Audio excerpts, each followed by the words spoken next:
اللہ اکبر. سیدنا معاذ بن جبل رضی اللہ تعالیٰ عنہ کی ذات اقدس ہے، جس سواری پہ محمد عربی صلی اللہ تعالی علیہ وسلم سوار ہیں، اسی سواری پہ صحابی بھی سوار ہے، آپ کے پیچھے سوار ہے. آپ نے 3 مرتبہ ارشاد فرمایا یا معاذ. وہ کتنا مقدروں والا جوان ہوگا جس کا نام آقا کے پیارے پیارے منہ سے نکلا. فرمایا یا معاذ، او معاذ. عرض کیا لبیک و سعدیک. میرے آقا میں حاضر ہوں، میں غلامی میں حاضر ہوں. کچھ نہیں فرمایا. پھر دوسری مرتبہ ارشاد ہوا یا معاذ. عرض کیا لبیک و سعدیک. کالی کملی والے میں تیری خدمت میں حاضر ہوں، میں غلامی میں حاضر ہوں. تیسری مرتبہ پھر فرمایا یا معاذ. سمجھے آپ؟ یہ تو حضور کو پتا تھا کہ میری آواز اس نے پہلی دفعہ میں ہی سن لی، پکار رہا ہے میں حاضر ہوں.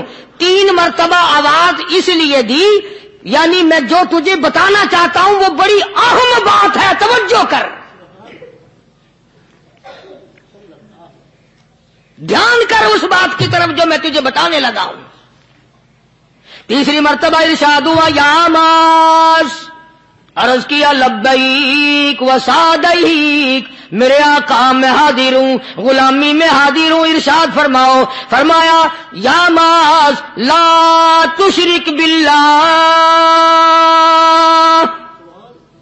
او معاذ مجھ سے ارشاد سن لے، مجھ سے پیغام سن لے. میں محمد کریم صلی اللہ تعالی علیہ وسلم تجھے بڑی پتے کی بات بتانے لگا ہوں، گر کی بات بتانے لگا ہوں، کوئی حقیقت کی بات بتانے لگا ہوں. لا تشرک باللہ.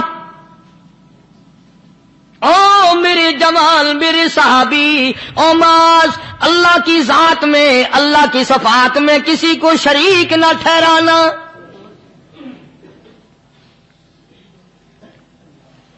کسی کو بگڑی بنانے والا نہ سمجھنا، کسی کو پریشانی دور کرنے والا نہ سمجھنا، زندہ کرنے والا، مارنے والا، فقیر بنا دینے والا، فقیر کو شہنشاہ بنا دینے والا، اس کے سوا کوئی نہیں.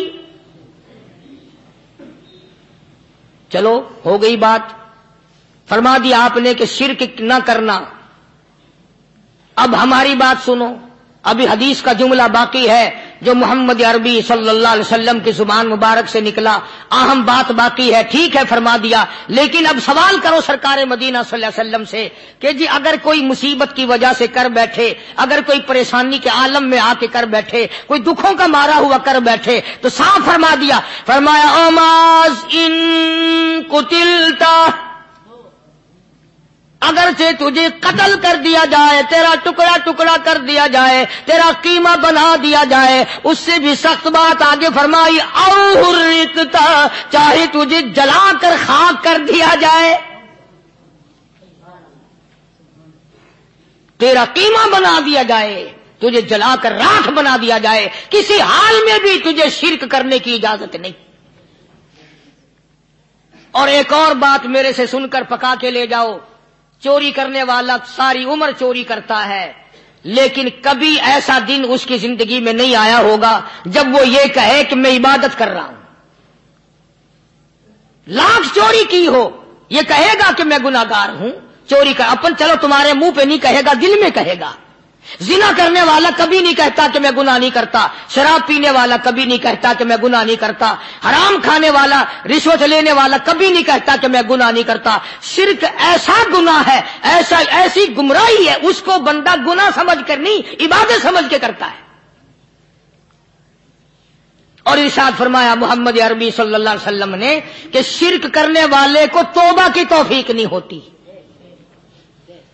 وہ اس کو برا سمجھے تو توبہ کرے، جب وہ اس کو برا سمجھتا ہی نہیں تو گناہ سمجھتا ہی نہیں تو توبہ کہے کی کرے گا وہ.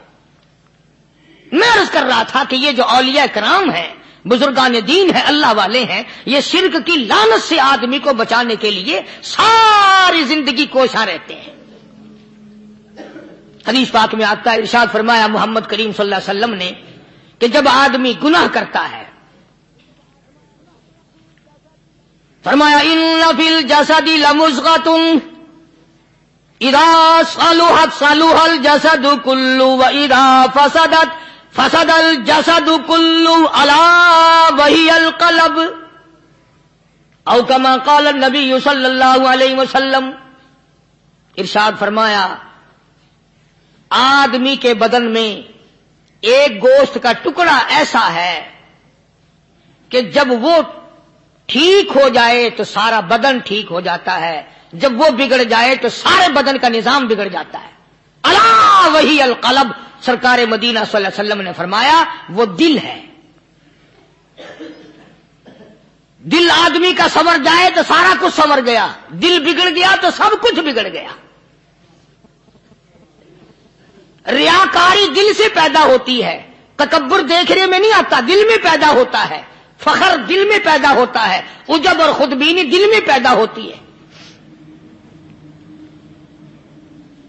تو آقا مدنی صلی اللہ علیہ وسلم نے فرمایا کہ آدمی کا دل جو ہے وہ سفید ہوتا ہے، بالکل سفید ہوتا ہے۔ جب بندہ گناہ کرتا ہے تو ایک چھوٹا سا سیاہ کالا نقطہ اس کے دل پہ لگ جاتا ہے، پھر دوسرا گناہ کرتا ہے، پھر دوسرا نقطہ لگ جاتا ہے، پھر تیسرا گناہ کرتا ہے، پھر تیسرا نقطہ دل پہ لگ جاتا ہے، حتیٰ کہ اس کا دل سارا کالا ہو جاتا ہے۔ اور جب سارا دل کالا ہو جاتا ہے تو اس کے دل کے اندر پھر حق سمجھنے کی گنجائش نہیں رہتی، پھر وہ اتنا بگڑتا ہے کہ خلاف شرع کام کو وہ عبادت کہتا ہے، پھر وہ ڈھول دھماکے کو عبادت کہتا ہے، پھر وہ چمٹا کھڑکانے کو عبادت کہتا ہے، پھر وہ نشہ کرنے کو عبادت کہتا ہے، پھر وہ نماز نہ پڑھنے کو عبادت کہتا ہے، پھر وہ قرآن کے قریب نہ آنے کو عبادت کہتا ہے۔ حالانکہ بزرگوں کا یہ طریقہ کار نہیں۔ سائیں توکل شاہ صاحب سبقت رحمت اللہ علیہ، امبالے شہر میں مزار ہے، حضرت کے واقعات میں لکھا ہے کہ جب کوئی عالم، جب کوئی قاری، جب کوئی بزرگ قرآن پڑھتا یا کچھ بیان کرتا، اگر قرآن پڑھتا غلطی کرتا، ہاں یہ بات سمجھ لو کہ سائیں شاہ صاحب جو تھے ان پڑھ تھے، عالم نہ تھے، پڑھے ہوئے نہیں تھے، لیکن اگر کوئی قرآن کی آیت غلط پڑھتا تو سائیں شاہ صاحب جو تھے وہ کہتے کہ تو نے غلطی کی ہے، اور اگر کوئی حضور کریم صلی اللہ علیہ وسلم کی حدیث پاک پڑھتا اس میں کوئی غلطی کر دیتا تو شاہ صاحب فرماتے کہ تو نے غلطی کی ہے۔ تو ایک دن مولویوں نے، عالموں نے، قاریوں نے مشورہ کر لیا اور کہنے لگے آؤ شاہ صاحب سے پوچھیں گے کہ ان کو، یہ پڑھے ہوئے تو ہے نہیں، ان کو پتہ کیسے چلتا ہے آیت غلط پڑھی گئی یا حدیث پاک غلط پڑھی گئی، ان کو پتہ کیسے چلتا ہے؟ تو اللہ والے کی خدمت میں پہنچے اور جا کے یہ سوال کر دیا، اللہ والے سے یہ سوال کر دیا۔ آپ سب سبحان اللہ کہو تو میں آگے جواب بتاؤں۔ اللہ اکبر، اللہ اکبر، کیا شان ہے اللہ والوں کی۔ فرمایا تم نہیں جانتے جب کوئی قاری قرآن صحیح پڑھتا ہے، عالم حدیث پاک صحیح بیان کرتا ہے، میں دیکھتا ہوں، میری آنکھوں کو نظر آتا ہے، اس کے سر سے لے کر آسمان تک نوری فرشتوں کی قطار بند جاتی ہے۔ اور جب وہ غلطی کرتا ہے تو وہ قطار ساری رخصت ہو جاتی ہے، وہ قطار ساری چھٹی کر جاتی ہے، میں سمجھ جاتا ہوں کہ کوئی غلطی ہوئی ہے۔ یہ ہے اللہ والوں کی باتیں جو ہم لوگوں کے کام آنے والی ہیں، جو ہمارے سوچ و بچار کی ہیں، جو ہمارے کرنے کی ہیں، کہ کتنے کتنے دن ان حضرات کو فاقے کرنے پڑے، مصیبت جھیلنی پڑی، پریشانی اٹھانی پڑی تو پرواہ ہی نہیں کرتے تھے۔ مخلوق سے سوال کرنا ان حضرات کے یہاں بہت بری بات تھی۔ بلکہ نفحۃ الیمن ایک عربی کورس کی کتاب ہے، درس میں پڑھائی جاتی ہے عربی مدرسوں میں۔ ہم نے جب سبق پڑھتے تھے تو ایک واقعہ پڑھا تھا کہ کسی پہاڑ کی غار میں ایک اللہ والا رہتا تھا، اور اللہ اللہ کرتا تھا ہر وقت، اللہ کی طرف سے کھانا آ جاتا تھا اور وہ کھا لیا کرتا تھا. تو خدا امتحان بھی کرتا ہے، آزمائش بھی کرتا ہے. دعا کیا کرو اللہ ہماری آزمائش نہ فرمائے. ہم لوگ آزمائش کے قابل کہاں ہیں؟ تو اللہ پاک نے جب اس اللہ والے کی آزمائش فرمائی تو 3 دن تک کھانا نہ آیا، 3 روز تک کھانا نہیں آیا. جب نہیں آیا تو بھوک نے ستایا، اور جب بھوک نے ستایا تو پریشانی ہوئی، اور جب پریشانی ہوئی تو دل میں خیال آیا کہ اب میرے لیے سوال کرنا جائز ہو گیا، اب تو میں بالکل بھوک نے تنگ کر دیا مجھے. تو پہاڑ سے نیچے اترے اور جا کر کے ایک مکان پہ سوال کر دیا، اور سوال یہ کیا کہ اللہ نام پہ مجھے کھانا چاہیے. ان گھر والوں نے 3 روٹیاں دے دی، ان گھر والوں نے 3 روٹیاں دے دی، اور یہ اللہ کا ولی لے کے چل دیا. تو جس گھر سے 3 روٹیاں ملی تھی ان کے یہاں ایک کتا بھی تھا، وہ اس ولی کے پیچھے پیچھے لگ گیا اور بھونکار قریب تھا کہ کاٹ کھائے پھاڑ کھائے. اللہ کے ولی نے سوچا کہ یہ تو بڑا ظالم کتا پیچھے لگ گیا، 1 روٹی اس کو پھینک دوں، 2 مجھے کافی ہو جائیں گی، یہ اپنا اس کی ہلے لگ جائے گا، مشغول ہو جائے گا، میں نکل جاؤں گا. چلو یہ کتاب کی بات ہے، حدیث کی نہیں. تو نفحۃ الیمن کتاب میں واقعہ یوں لکھا کہ کتا 1 روٹی کھا کے پھر بھاگ کے اس ولی کو مل گیا اور بہت بھونکار کاٹنے کے قریب ہوا. تو پھر اللہ کے ولی نے سوچا کہ یار 1 ہی روٹی کافی ہو جائے گی، یہ تو پھر ظالم پیچھے ہو گیا. اس نے دوسری روٹی بھی اس کو پھینک دی. اللہ کی شان، کتا دوسری روٹی کھا کر کے پھر ولی کے پیچھے پیچھے. اس نے سوچا ایسی روٹیوں سے تو یوں ہی بھلے، وہ تیسری بھی پھینک دی. کتے نے تیسری بھی کھا لی، اور جب تیسری روٹی کھا کے کتا بھونکا، اب ولی کھڑا ہو کر غصے میں آ گیا اور کہنے لگا او کتے تجھے شرم نہیں آتی؟ عربی کا لفظ ہے وَمَا عَدِيمُ الْحَيَا، اور بغیرت کمینے، تیرے مالک نے 3 روٹیاں دی تھی، جس دروازے پہ تو رہتا تینوں کھا لی پھر بھی بھونکتا ہے. 3 روٹیاں میں نے تجھے دے دی پھر بھی بھونک رہا ہے. تو یوں لکھا اس کتاب میں کہ اللہ پاک نے کتے کو بھی زبان دی، اور وہ یہ کہنے لگا کہ ولی صاحب ذرا ٹھہرو، خود فیصلہ کرو، تم بے غیرت ہو یا میں بے غیرت ہوں؟ فیصلہ جناب کریں، میں کتا ہوں، آپ ولی ہیں، جنت کے کھانے کھائے، ارے 3 دن نہ ملا تو آدمی کے دروازے پہ آ کے ماتھا گھسایا، جھولی پھیلائی، بھیک مانگی، مجھ سے قسم لے لو میں کتا ہوں، کئی مرتبہ 8 دن ٹکڑا نہیں ملتا، قسم لے لو اس دروازے کے سوا کبھی کسی دوسرے دروازے پہ نہیں گیا میں.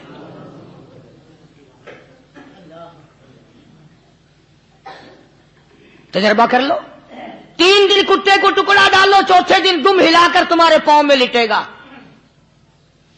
ساری عمر گزر گئی اس مالک کا دیا ہوا کھاتے ہوئے پیتے ہوئے، آج بھی تجھے اس مالک کا دروازہ سمجھ نہیں آیا. پانی وہ پلاتا والذی ہوا یطعمنی ویسقین وَإِذَا مَرِضْتُ فَهُوَ يَشْفِينِ. کتنا کھلاتا ہے، کتنے اعلیٰ درجے کے کھانے کھلاتا ہے، طرح طرح کے کھانے کھلاتا ہے. پالا اس نے، سنبھالا اس نے، زندگی اس نے دی، اولاد اس نے دی، خوبصورت بیوی اس نے دی، گھر آباد اس نے کیا. تھوڑی سی پریشانی آ گئی، اب جا کے قبر کے سامنے جھکا کھڑا ہے، اس مالک سے میرا کام نہیں چلا، اور 4 گز زمین میں پڑنے والے تو میری حاجت روائی کر دے.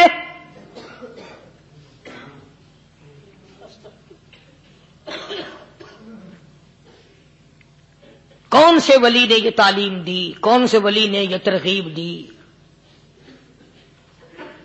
خواجہ قطب الدین بختیار کاکی رحمت اللہ علیہ، بابا فرید الدین شکر گنج رحمت اللہ علیہ کا پیر ہے. اتنے اللہ والے لوگ تھے، اتنے اللہ والے لوگ تھے. خواجہ قطب الدین بختیار کاکی رحمت اللہ علیہ کا آخری وقت دلی شہر میں آ گیا. نہ دولت تھی، نہ کوٹھی تھی، نہ بنگلہ تھا، فقیری. ہائے ہائے، عجیب بادشاہت ہوتی ہے ان لوگوں کی، بادشاہ ان کے دروازوں پہ آیا کرتے تھے۔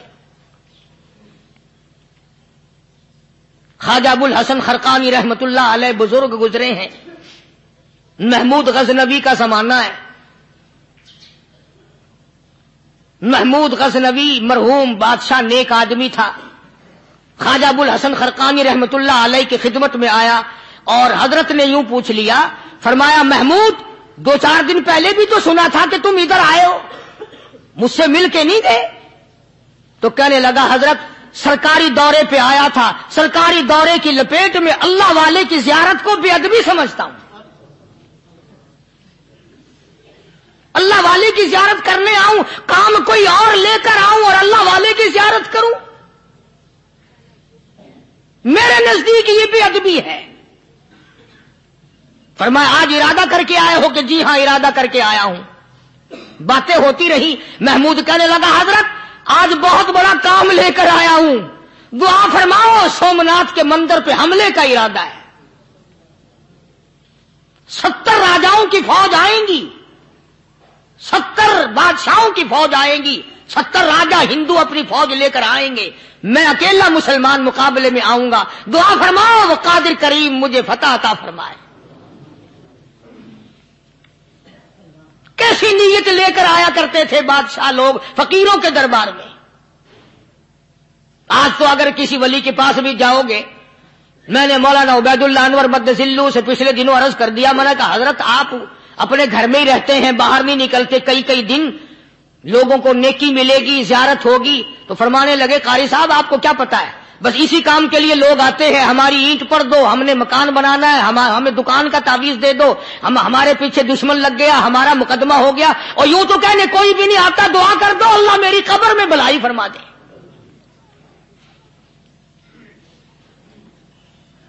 تو محمود غزنوی نے خواجہ ابو الحسن خرقانی سے درخواست کی کہ آپ دعا فرمائیں۔ اللہ والے نے دعا بھی فرمائی اور اپنا مسلح دے دیا۔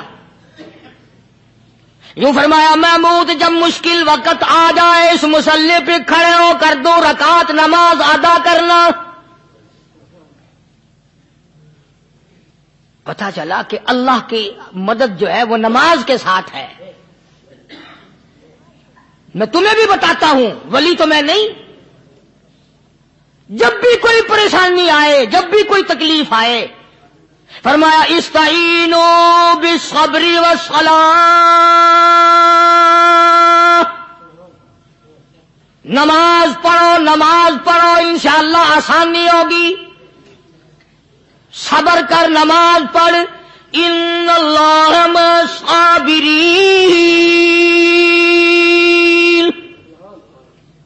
اللہ پاک صبر کرنے والوں کا ساتھی ہے، صبر بھی کرتا جا، نماز بھی ادا کرتا جا، جس سے تیرا بگاڑ ہے یوں بھی سوچتا جا میری طرف سے کوئی ظلم نہ ہو جائے، میں مارا جاؤں گا۔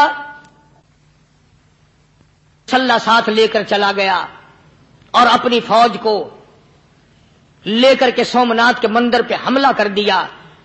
مسلمان فوج بڑا سفر کر کے آئی تھی، دور سے آئی تھی، تھکی ہوئی تھی، چور چور تھی، اتنے حالات نہ تھے، اتنے ہتھیار نہ تھے، 70 راجاؤں کی فوج کے مقابلے میں مسلمانوں کو شکست ہو گئی۔ محمود غزنوی کو خبر دی گئی بادشاہ شکست ہو گئی۔ محمود نے 2 رکعت نماز ادا کی، اور یہ بھی بتا دوں اللہ والوں کا اتنا ادب کیا محمود غزنوی نے کہ اس مسلح پہ کھڑے ہو کر نماز نہیں پڑھی، اس کو سر کے اوپر رکھ کے نماز پڑھی۔ مسلح اللہ والے کا سر پہ رکھ لیا اور نماز پڑھی خدا کے حضور میں، اور پھر سر سجدے میں رکھ دیا، میرے پروردگار بے نیاز خالق و مالک، میں گناہگار صحیح، میں سیاکار صحیح، میں تیرا بندہ ہوں، او میرے مولا مقابلہ کفر سے ہے، حق پرستوں کی نہ کی تو نے گر دل جوئی نہیں، تانا دیں گے بت کے مسلم کا خدا کوئی نہیں، او میرے پروردگار آج مجھے ذلیل نہ کر، آج میری شکست نہ کر، آج مسلمانوں کو شکست نہ دے، اور بے نیاز پروردگار کافر کہیں گے ان کا خدا کہاں گیا؟ بس محمود غزنوی نے اللہ کے حضور میں نماز ادا کی اور دامن پھیلایا اور سر سجدے میں رکھا تو اطلاع ملی کہ شکست فتح میں بدل گئی. چنانچہ جمعے کا خطبہ محمود غزنوی نے سومناتھ کے مندر کے اندر دیا. کس قدر اللہ والوں کو دلچسپی تھی ان معاملات سے کہ قوم کے لیے بھلائی ہو، ملک کے لیے بھلائی ہو، عوام کے لیے آخرت کی دنیا کی بھلائی مقصود تھی. خواجہ قطب الدین بختیار کاکی رحمت اللہ علیہ دلی شہر میں رہتے ہیں. بادشاہوں کا زمانہ ہے. اللہ اللہ کیا عجیب لوگ تھے. آج تو اچھے بھلے دیندار طبقہ نماز پڑھانے والوں کو نماز کے، غسل کے، وضو کے مسائل معلوم نہیں. دوستو ایسا وقت تھا سلطان صلاح الدین خلجی رحمت اللہ علیہ کو بادشاہ ہو کر عربی کی بہت بڑی 4 جلدوں میں کتاب ہے ہدایہ بادشاہ صلاح الدین خلجی کو زبان نہیں یاد تھا. اتنی بڑی عظیم کتاب زبان نہیں یاد تھی. وہ بادشاہ بھی ہوا کرتے تھے اور ولی بھی ہوتے تھے. سلطان عالمگیر رحمت اللہ علیہ بہت بڑا بادشاہ ہو کر، اورنگزیب ہے، عالمگیر ہے، اتنا بڑا عظیم بادشاہ، مگر حضور کریم صلی اللہ علیہ وسلم کی 5000 حدیث پاک اس بادشاہ کو زبان نہیں آتی. اور قرآن کا حافظ تھا، قرآن کا قاری تھا، قرآن کا عالم تھا، قرآن کا مفسر تھا، ولی بھی تھا، بادشاہ بھی تھا، اللہ والا بھی تھا. اور اتنا خوف تھا دل میں تمہیں کیا بتاؤں. اللہ اکبر. بادشاہ ہو کر کے کپڑا خریدا، مزدوری کر کے کپڑا خریدا بادشاہ نے، اور کپڑا خرید کر اس کی ٹوپیاں اپنے ہاتھوں سے سی. عالمگیر رحمت اللہ علیہ نے اس کی ٹوپیاں اپنے ہاتھوں سے سی اور چاندنی چوک دلی میں کھڑے ہو کر فروخت کی، بیچی. 6-7 روپے جمع کر کے ایک تھیلی میں بند کر کے اوپر لکھا عالمگیر کا کفن ان پیسوں سے خریدا جائے. کبھی ہم نے بھی سوچا جو رشوت مارنے والا آدمی ہے، بتاؤ اس کے لیے کفن کہاں سے اچھے پیسے تلاش کر کے لایا جائے گا؟ رشوت کا ہی کفن ملے گا نا. جو آدمی ملاوٹ کر کے پیسے کماتا ہے، فنکاری کر کے پیسہ کماتا ہے، دغا اور فریب کر کے پیسے کماتا ہے، تو آج ہمارا کفن بھی صحیح نہیں، کفن بھی دغا والا، فریب والا، ملاوٹ والا. بلکہ تم تو کہتے ہو کہ آج کل کھانے کے لیے خالص کچھ نہیں ملتا. میں کہتا ہوں میت کو غسل دینے کے لیے پانی خالص نہیں ملتا. یہ جو ہم موٹریں نل کے لگاتے ہیں یہ پیسے کون سے ہمارے خالص ہیں؟ جو صابن میت کو مل رہی ہیں کون سے پیسوں کا خریدا ہوا ہے؟ جو خوشبو میت کو لگ رہی ہے کون سے پیسوں کی خریدی ہوئی ہے؟ جو کفن پڑ رہا ہے وہ کیسے پیسوں کا کفن ہے؟ اور میں آگے بڑھ کر کے کہتا ہوں جو کندھوں پہ اٹھائے جا رہے ہیں وہ کون سے کتب ہیں، کون سے ابدال ہیں؟ جس نے میت کو غسل دیا ہے کبھی معلوم کیا کہ وہ کتنا بڑا نیک آدمی ہے؟ یہ تو ہمارے آخری وقت کا حال ہے اور اس طرف کسی کا دھیان نہیں، سوچ نہیں، بچار نہیں. قطعی طور پر اندھے ہو جاتے ہیں. او میاں ٹھیک ہے جو کچھ ہو رہا ہے. اچھا ایک بات عرض کروں، اللہ تبارک و تعالیٰ کے یہاں جب ہم جائیں گے، اگر اور سارے معاملات کو چھوڑ دو، اللہ پاک یہی پوچھ لے کہ میاں یہ کفن جو پہن کے آیا یہ کیسا ہے؟ یہ جو کفن پہن کے آیا یہ کیسا؟ ہم کیا جواب دیں گے؟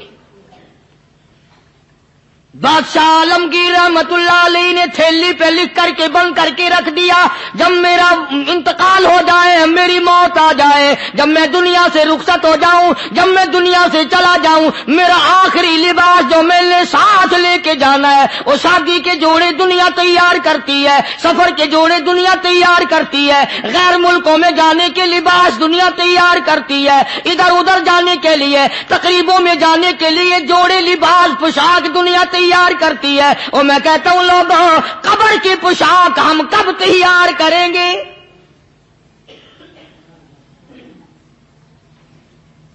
عالمگیر عالمگیر رحمت اللہ علیہ نے خود اپنے کفن کا انتظام کر کے رکھ دیا. ہمارے گھروں میں تو اگر کفن کا ذکر کرو تو گھر والے بھی منہ بنائیں گے, چھوڑو تم نے کفن کی باتیں بنانی شروع کر دی ابھی سے ہی. اور ایک اور عرض کروں, کفن بھی مقدر والوں کو ملتا, کئیوں کو ملتا ہی نہیں. کفن نہیں ملتا, قبر نہیں ملتی, نماز جنازہ نہیں ملتی, غسل نصیب نہیں ہوتا. مقدری سودے ہیں, نہ یہ دولت سے بات بنتی ہے اور نہ یہ اقتدار سے بات بنتی ہے اور نہ یہ سرمایہ سے بات بنتی ہے. یہ تو تقدیروں کے مسئلے ہیں جو مالک نے اپنے ہاتھ میں رکھا ہے. جناب رسول کریم سب کہہ دو صلی اللہ علیہ وسلم کے سگے چچا, اللہ غنی جنگ احد ہے, امام الانبیاء محبوب کبریا حضرت محمد مصطفیٰ صلی اللہ تعالی علیہ وسلم کو خبر دی گئی آپ کی حالت بھی زخمی ہے, آپ کا چہرہ انور زخمی ہو گیا, آپ کے چہرے میں خود جو سر پہ اوڑھ رکھا تھا اس کے حلقے کڑیاں چہرے انور کے اندر چلی گئی, نکلتی نہیں, نکالنا چاہتے ہیں, نکلتی نہیں, نکالنے کی کوشش کرتے ہیں. ابو عبیدہ بن جراح رضی اللہ تعالیٰ عنہ نے دانتوں میں پکڑ کر وہ حلقہ زنجیر والا کھینچ لیا.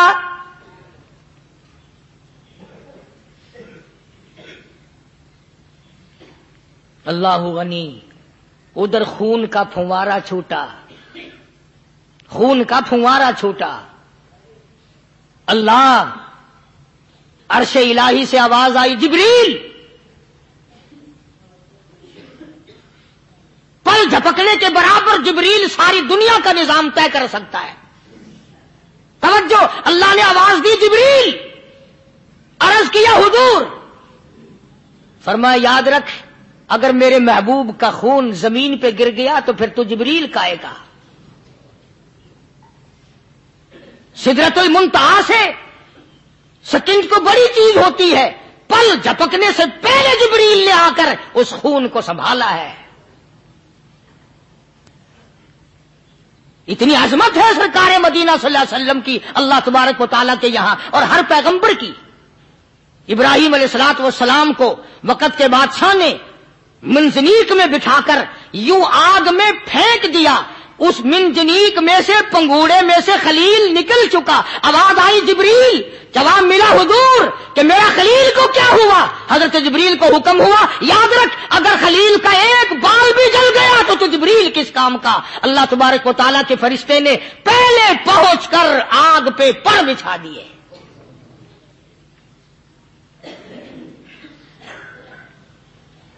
یوسف علیہ الصلوۃ والسلام کو بھائیوں نے کنویں میں پھینکا. اب بتاؤ کنواں کوئی 100-200 گز یا 100-200 میل تو لمبا نہیں ہوتا. میں خالق کی بے نیازی تمہیں بتا رہا ہوں اور اپنے پیغمبروں کی کس طرح حفاظت فرماتے ہیں. سبحان اللہ. بھائیوں نے کنویں میں دھکا دیا, جبریل جی یہ کیا ہوا؟ تو میرا نبی آیا, میرے نبی کے کنویں میں جانے سے پہلے تخت بچھا دے. جبریل نے پر بچھا کر تخت بنا دیا. وہ تو یوں بچاتا ہے, وہ تو یوں سنبھالتا ہے. ابو عبیدہ بن جراح رضی اللہ تعالی عنہ نے سرکار مدینہ صلی اللہ علیہ وسلم کے چہرے انور میں سے وہ جو زنجیر کڑی کھینچی, اللہ اللہ, ابو عبیدہ کے 2 دانت نیچے کے, 2 اوپر کے, 4 دانت نکل گئے. آج ہمارے دانتوں کو کیڑے کھا جاتے ہیں, کھوکھریں بن جاتی ہیں, نکل جاتے ہیں. ابو عبیدہ تو کتنا خوش نصیب جوان ہے, تیرے 4 دانت تو نکل گئے پر حضور صلی اللہ علیہ وسلم کی تکلیف کو تو نے دور کیا. یعنی آقا کی خدمت کرتے ہوئے ابو عبیدہ کے دانت نکل گئے. ادھر اپنی تکلیف آئی, ادھر پتا چلا کالی کملی والے صلی اللہ تعالی علیہ وسلم تیرے چچا کا حال ٹھیک نہیں. جناب امیر حمزہ رضی اللہ تعالیٰ عنہ کو شہید کر دیا گیا, کپڑے بھی اتار لیے گئے. حضور کریم صلی اللہ علیہ وسلم بڑا صدمہ پہنچا, بڑا رنج پہنچا. ایک بات کرتا ہوں, توجہ کر کے لکھ کے لے جاؤ, کام آئے گی. بیٹیوں کو بتاؤ, بہنوں کو بتاؤ. سرکار کی نظر پڑی, سرکار کی نظر پڑی. حضرت صفیہ رضی اللہ تعالی عنہ، حضور کی بوا، حضور کی پھوپھی، حضرت زبیر رضی اللہ تعالی عنہ کی اماں، امیر حمزہ رضی اللہ تعالی عنہ کی بہن دوڑی دوڑی آتی ہے. پتہ چلا نا مدینے میں کہ بھائی کا حال ٹھیک نہیں، شہید کر دیا گیا. عورت ذات دوڑی دوڑی آئی. حضور نے فرمایا زبیر کون عورت ہے، جا کے روکو، لاش کا حال ٹھیک نہیں، کپڑے پھاڑے گی، جزا فضا کرے گی، میں نے سنا ہے لاش کا حال ٹھیک نہیں ہے. حضرت زبیر نے آ کے روکا، قریب آ کر پہچان لیا حضرت زبیر کی اماں تھی. انہوں نے کہا اماں اجازت نہیں، آگے نہ جاؤ. حضرت صفیہ عرب کی تکلیم آئی، مارا غصہ زبیر کو، اوپر پھینک دیا. کہنے لگی ہاتھ ایک طرف، میں اپنے بھائی کو دیکھنے نہ جاؤں. زبیر کو تو مکہ مار کے پرے پھینک دیا. اور لوگوں توجہ کرو، غلام آپ بھی بنتے ہیں، غلام میں بھی بنتا ہوں. خدا کی قسم ٹائم پہ غلامی کا پتہ چلتا ہے. پھر زبیر کہنے لگا اماں حضور نے منع فرمایا، آگے نہ جا، حضور نے منع فرمایا. خدا کی قسم ذمہ داری سے کہتا ہوں، علماء نے لکھا ہے حضرت صفیہ نے جو پیر قدم آگے رکھنے کے لیے اٹھایا ہوا تھا وہ آگے نہیں رکھا، پیچھے ہٹ کے رکھا ہے. میرے نبی کے فرمان کے خلاف نہ ہو جائے، میرے نبی کے ارشاد کے خلاف نہ ہو جائے. اگر خلاف ہو گیا تو میں ماری جاؤں گی. اور وہیں رک گئی. کہنے لگی او زبیر بیٹے جاؤ، میرے محبوب سرکار مدینہ صلی اللہ تعالی علیہ وسلم سے جا کے کہو میں نے لاش کا حال سن لیا ہے، مجھے سب کچھ پتہ چل گیا ہے. جا کے کہو بے شک میں عورت ہوں لیکن گھبراؤں گی نہیں. جب سے میں نے تیرا کلمہ پڑھا ہے میں نے صبر کرنا بھی سیکھ لیا ہے.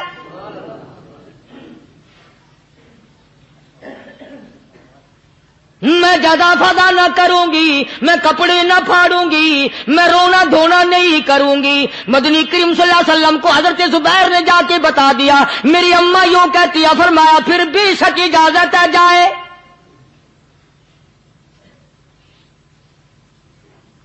آج کی کوئی مائی ہوتی اتنا حال دیکھ کر بھائی کا نہ جانے ہارٹ فیل ہو جاتا.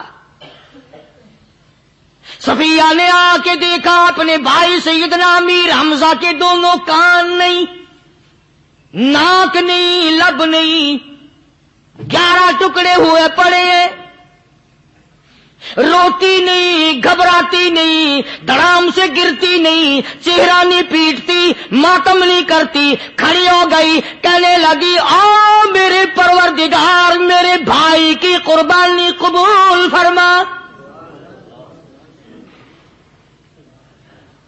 میرے بھائی کی قربانی کے صدقے میں میرا بھی بیڑا پہاڑ کر دے. اور خبر تو مل گئی تھی نا کہ کپڑے بھی اتار کر لے گئے. بغل میں سے 2 چادریں نکالی ہیں، بغل میں سے 2 چادریں نکالی کہ میرے بھائی کو کفن دے دینا. یوں جو نظر پڑی ایک انصاری نوجوان رضی اللہ تعالی عنہ وہ بھی ننگا پڑا ہے، کافر اس کو بھی شہید کر کے گر گئے. مسلمانوں ذرا اندازہ لگاؤ، یہ بھی مسلمان تھے، یہ بھی نبی کے عاشق تھے، یہ بھی دیوانے تھے. ایسے وقت میں بھلا ایسی بات کس کو سوجھے؟ ماں جایا بھائی ہو، سگا بھائی ہو، اچھی محبت اور تعلق ہو بہن بھائی کا، اور سید الشہداء حضور نے فرمایا ہو وہ ننگا پڑا ہے، 11 ٹکڑے ہوئے پڑے ہیں. ایسے وقت میں ایسی بات کون سوچے؟ صفیہ کہنے لگی لوگوں ایک چادر اس بھائی کو دو جو میری ماں کے پیٹ سے پیدا ہوا، ایک چادر اس بھائی کو دو جو محمد کے کلمے نے میرا بھائی بنا دیا ہے، جو میرے نبی نے میرے کے کلمے نے میرا بھائی بنا دیا ہے. کل قیامت میں خدا یہ نہ فرما دے صفیہ کفن دینے آئی، خیرات دینے آئی تو اپنے کو دے کے چلی گئی. اب ان میں ایک چادر ہے چھوٹی اور ایک ہے بڑی. پھر کہنے لگی میری چادریں واپس کر دو، ایسا نہ ہو میرے بھائی کو بڑی مل جائے دوسرے بھائی کو چھوٹی مل جائے. اللہ پاک کل یہ نہ فرما دے اگر کفن دینے بھی آئی تو اپنے کو بڑی دوسرے کو چھوٹی، یہ اللہ کی رضا والا تو کام نہیں. قرآن اندازی کی